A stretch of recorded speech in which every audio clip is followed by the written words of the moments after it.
ఆయనేమో లేదండి నాది నా బ్లాక్ చేసేసాడు. నేను ఫోన్ చేస్తేనేమో వాళ్ళ తండ్రి ఏమో ఒలిగొండలు పోయిండు అన్నాడు. ఒలిగొండల పెళ్లి ఉంది అన్నాడు.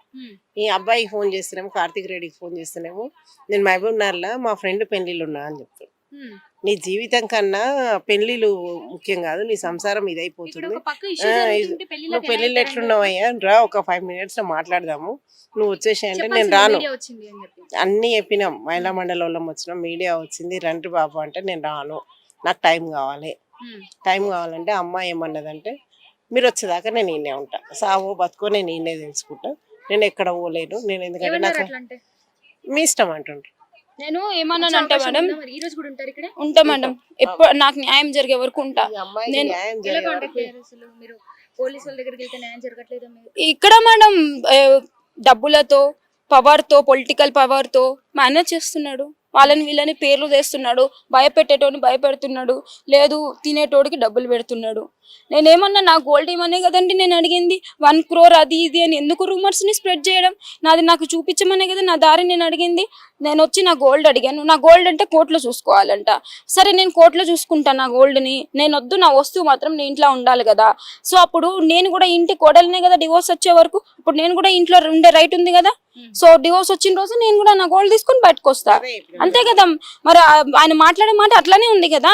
సో నేను అలా అనేసరికి ఇప్పుడు వచ్చి పొద్దున్న ఏమైందంటే వీళ్ళు RTV వాళ్ళు వచ్చి వాళ్ళు పెట్టారండి, ఏమంటారు లైవ్ పెట్టారు, వాళ్ళని కాంటాక్ట్ అంటే కాల్ చేపించారు, మాట్లాడారు. సరే మా ఫ్యామిలీ ఇష్యూస్ ఉన్నాయి, మేము ఫైట్ చేసుకున్నాం, మేము మాట్లాడుకున్నాం, అంతా అయిపోయింది.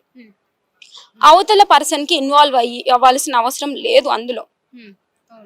ఏదన్నా ఉంటే వాళ్ళ బాబాయ్ వాళ్ళ కొడుకండి పూర్ణారెడ్డి, మరి వీళ్ళు ఇన్వాల్వ్ చేపించారు, ఆయనే ఇన్వాల్వ్ అయ్యాడు. ఆ అబ్బాయి ఇంకా స్టూడెంటే, మళ్ళీ వాడికి పెళ్లి అంటే తెలీదు, ఇవేమి తెలియవు నీకు, నువ్వు ఒక ఫ్యామిలీ మ్యాటర్లో ఎలా ఇన్వాల్వ్ అవుతావండి? ఎలాంటి చీప్ మాటలో తెలుసా మేడం, ఒకసారి ఆ వీడియో పెట్టియ్యారా? ఎలాంటి చీప్ మాటలో తెలుసా మేడం, నాకంట మొగోళ్ళని ట్రాప్ చేసి వాళ్ళ డబ్బులని మొగోళ్ళని ట్రాప్ చేస్తానంట. ఎంతమంది అబ్బాయిల్ని ఇట్లా ట్రాప్ చేసిందో, అబ్బాయిలు ఎందుకు ట్రాప్ చేస్తుందో డబ్బుల కోసం ట్రాప్ చేస్తుంది ఇది. ఇంతమంది అబ్బాయిల్ని ఇట్లా ట్రాప్ చేసిందో ఎందుకండి ఇలాంటి మాటలు? ఎవరైనా నాకు సపోర్ట్కి ఒక మెసేజ్ అట్లా ఎందుకు పెడుతున్నారు అమ్మాయికి అంటే నువ్వేది, అది ఎంత తప్పు మాట మేడం. నీకు నేను ఏం వరుస అవుతా? నేను అట్లాంటి మాట మాట్లాడడం కరెక్టేనా? నీ అన్న మీద నీకు ప్రేమ ఉండొచ్చు, బీటెక్ 3rd year ఏమో అండి, నీకన్నా ఏజ్ లో పెద్దదాన్ని, నీకు నీ అన్న మీద ప్రేమ ఉంటే ఉండొచ్చు అండి, వెళ్ళి ఆయన మీద చూపించుకో. అవతల వాళ్ళ మీద ఒక అమ్మాయి మీద నిందలేసే రైట్ మీకు లేదు. ఇలాంటి మాటలు పెడుతుంటే కమెంట్స్ లో తెలియని వాళ్ళు ఏమనుకుంటారు, అది నిజం అనుకుంటారు కదా. ఇట్లాంటి మాటలు పెట్టడం వల్ల దాన్ని చూసి ఒకళ్ళు నిజమేనేమో అనుకొని పెడుతున్నారు పిచ్చి పిచ్చి మాటలు.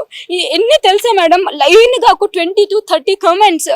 వాళ్ళు మంచోళ్ళంట, వాళ్ళని బయట వేయడానికి చేశానంట, వాళ్ళ ఇజ్జత్ తీయడానికి చేశానంట, మనీ కోసం చేస్తున్నానంట, ఇదంతా ఆయన ప్రాపర్టీని కోసం చేస్తున్నానంట. సో ఇప్పుడు గల్లీ వాళ్ళు కూడా ఎవరు మాట్లాడడానికి ముందుకు రావాలంటే ఇన్ఫ్లుయెన్స్ ఉంది వాళ్ళకి. మేడం ఫస్ట్ పోయినసారి పాపం వచ్చి మంచిగా మాట్లాడి అట్లా కాదు నాన్న, అది నాన్న, ఇది నాన్న మంచిగా మాట్లాడినందుకు మా మామ అత్త కలిసి మొత్తం అందరికి శాపనార్థాలు పెట్టిర్రంట. మీరు ఎందుకు వచ్చి ఇన్వాల్వ్ అవుతుర్రు మా దాంట్లో, మీరు ఎందుకు వస్తుర్రు అమ్మాయి కాడికి అని. పాపం వాళ్ళు కనీసం మమ్మల్ని ఎక్కడికన్నా వాష్రూమ్కి వాటికి పోవాలన్నా పర్సనల్గా చెప్పి అమ్మ నువ్వు సైలెంట్గా వెళ్ళిరా, నిన్ను చూస్తే బాధ అవుతుంది కానీ మేము ఏం చేయలేకపోతున్నాం, ఏం చేస్తాం చెప్పు, నువ్వు అంటే శాపనార్థాలు పెడుతున్నారు, గోల చేస్తున్నారు అని అంటున్నారు మేడం. వాడు ఇంకొకరి పేరు రవీందర్ రెడ్డి, వాడు మేము ఎంత స్ప్రెడ్ అంటే అక్కడ రూమర్స్ లో వీళ్ళ తరపోళ్ళండి 1 కోటి రూపాయలు మా డిమాండ్ చేస్తుంది, అమ్మ చెప్పేది తప్పు, ఆమె మంచమ్మ కాదు. సరే ఈ మాటల కంటే ఇంకా దారుణంగా నేను అబ్బాయిలకి వలలేయడం ఏంది, నేను ఇంత దారుణంగా మేడం. నేను ఒక ఏమంటారు స్లర్ట్నంట. నువ్వు ఎవరు, నీకేం రైట్స్ ఉన్నాయని నా గురించి మాట్లాడతావు? నువ్వు నన్ను చూసావా? నీకు చెల్లి ఉంది కదా, నీ చెల్లికి రేపు పొద్దున్న ఇలానే ఒకటి వచ్చి మోసం చేసిపోతే కాలేదు రేపు చెల్లి వచ్చి ఇట్లా ఎవడో ఒకటి మోసం చేసిపోతే లేదండి. ఆమె వల్లనే మాకు ఇంకా గొడవలు అయినాయి చాలా. ఆమెకి రేపొద్దున ఇలానే అయ్యింది అంటే నువ్వు చేయవని, నువ్వు నిలబడవని చెల్లి కోసం. నా కోసం నేను ఫైట్ చేస్తుంటే నాకు నాన్న లేరు, నాకు బ్యాక్గ్రౌండ్ సపోర్ట్ లేదు, నాకు ఎవరు లేకపోయినా నా కోసం నేను నిలబడి నేను ఫైట్ చేసుకుంటుంటే నోటికొచ్చిన మాటలు అంటావా? నేను గోల్డ్ మెడలిస్ట్ అండి, చదువు తప్ప ఇంకొక లోకం లేదు నాకు. అలాంటి దాన్ని ఈ అబ్బాయి ఫోటో చూసిన కాంచి ఇష్టపడి ఆయన పెళ్లి చేసుకున్నందుకు ఇన్ని మాటలు పడాలా నేను? అసలు వాడెవడండి? ఫోటో ఉందా? వాడెవడంటే అసలు ఇన్వాల్వ్ కావడానికి? మా ఫ్యామిలీ ఇష్యూస్ లో వాడేవాడు. సో పెళ్ళై సంవత్సరం అయినా కూడా మిమ్మల్ని తాకనటువంటి పరిస్థితి. సో సంవత్సరం నుంచి కూడా ఇప్పుడు మే వస్తే సంవత్సరం వస్తుంది అన్నారు. మీ అమ్మగారి ఇంట్లోనే ఉన్నారా? ఒక 20 days అలా ఇక్కడ ఉన్నా మేడం, తర్వాత అంతా అక్కడే పెళ్ళై ఒక 20 days మాత్రమే ఇక్కడ ఉన్నారు, మిగతా మొత్తం కూడా అమ్మగారి ఇంట్లోనే ఉన్నారు. నన్ను అలో చేయకపోతున్నా మేడం. ఫోన్లన్నా ఒక 3 months ఆ డబ్బు కోసం అని చెప్పారు. ఒక 3 months మాత్రం డబ్బు కోసం చేసేవాళ్ళు మేడం. ఫోన్స్ అవి ఇవి నటించేవాళ్ళు ఇష్టం సో ఉన్నట్టు. చూస్తున్నారు కదా ఈ ఫోటోలో ఉన్నట్టు, అటువంటి ఫోటోలో ఉన్న వ్యక్తి తన భర్త కార్తిక్ పావని గారి భర్త కార్తిక్ గారు. మీ అత్తమామ ఎలాంటి మనస్తత్వాలు? వాళ్ళు కూడా మంచిగా చూసుకోకపోయేదా ఇప్పుడు? లేదు మేడం, కనీసం ఒకరు ఎలా తెలుసా మేడం, మా అత్త మా మామ వెళ్ళి ఇంకో రూమ్ లో పడుకుంటాడు, మా అత్త వచ్చి మా హస్బెండ్ పక్కన వంటది, నేను కింద పడుకోవాలి. అది ఎక్కడ రూల్ అండి?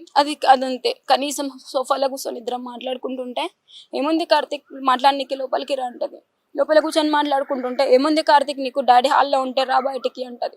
ఈమె వీళ్ళ అత్తగారు కూడా ఇట్లనే అంటేనే ఆమెకి 2 పిల్లలు పుట్టిర్రండి. అసలు అబ్బాయి నన్ను టచ్ చేయలేదంటే తన దగ్గర ఏం ప్రాబ్లం ఉందో, తను ఇంత డ్రింక్ అడిక్ట్, పెళ్ళైనాక ఫుల్ తాగుతుంటే ఎందుకు తాగుతురు కార్తిక్ గారు అంటే, నీకు ఇలా అయ్యింది కాబట్టి బెంగతో తాగుతున్నా.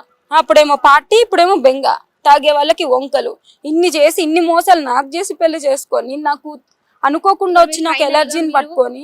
ఇప్పుడు మీరు ఫైనల్ గా మీరు ఏం ఆశిస్తున్నారు, ఏం కావాలంటారు? నన్ను వద్దని ఆయన డైరెక్ట్ చెప్తుండండి, మీడియాలో కానీ అన్నిట్లో చెప్తుండు. ఇప్పుడు నాకు ఓకేనా కాదా పక్కన పెడితే, వద్దన్న ఆయనతో నాకు ఇష్టం కానీ వద్దన్న ఆయనతో అయితే నేను బలవంతంగా అయితే సంసారం చేయలేను కదా. వద్దనతో నేను బలవంతంగా ఉండలేను కదా. అసలు నేను రావడానికి ఇక్కడ వస్తేనే గేట్లు వేసుకొని వెళ్ళిపోతున్నారు, నన్ను రానిస్తారా? అరే పిల్లకి పెళ్లి అయ్యింది రా, కానీ లేదురా ఈ అమ్మాయి మాత్రం ఏమంటారు ఏది ఫస్ట్ నైట్లో ఏమి కాలేదురా అమ్మాయి అంటే ఎవరైనా నమ్ముతాడా అండి? పెళ్ళి అయ్యిందండి 1 year అండి, అమ్మాయి మాత్రం ఇట్లా ఉంది అంటే ఎవరు నమ్మరు. ఇంకా నా హెల్త్ మీద చాలా పెద్ద నింద ఇష్టం, అదో చచ్చే జబ్బు లాగా చూపిస్తున్నావు జనాలకి, హెల్త్ మీద నిందేసి. ఈ నిందలు నువ్వే నమ్మట్లేదు తగ్గుతుంది నేను తగ్గించుకుంటా అంటే, రేపు వచ్చేటో నమ్ముతాడా అండి? ఇంకొకటి చేసుకోవడానికి వచ్చినా అంటే లైఫ్ లాంగ్ నేను ఏమంటారు మొగుడు వదిలేసిన వైఫ్ గా నేను బతకాలా? సో మరి నాకేం చూపిస్తావు దారి? నేనేమంటున్నా, నాకు కోట్లు కూడా అడగట్లే నిన్నేమి, నువ్వు పెట్టుకుంటున్నావు నేను అంత అడిగినా ఇంత అడిగినా అని. నాకైనా ఖర్చు నాకు ఇచ్చేసేయి, నా బంగారం నాకు ఇచ్చేసేయి అంతే. నేను ఇన్వాల్వ్ గాను, నేను పెట్టిన కేసు కానీ ఏమున్నా నేను విత్డ్రా చేసుకుంటా, నేను వెళ్ళిపోతా, నీ లైఫ్ లోకి నేను రాను, నేను ఇన్వాల్వ్ గాను అంతేగాని ఏది చేయకుండా నా బంగారం కూడా నీ దగ్గర పెట్టుకొని ఇక్కడ ఒక ఆడపిల్లని ఇంత బాధ పెట్టడం ఏమన్నా కరెక్టా అండి? 2 రోజుల నుంచి ఇక్కడ బయట కూర్చొని ఫుడ్ ఏది లేకుండా ఇలా ఉన్నానే, కొంచెమైనా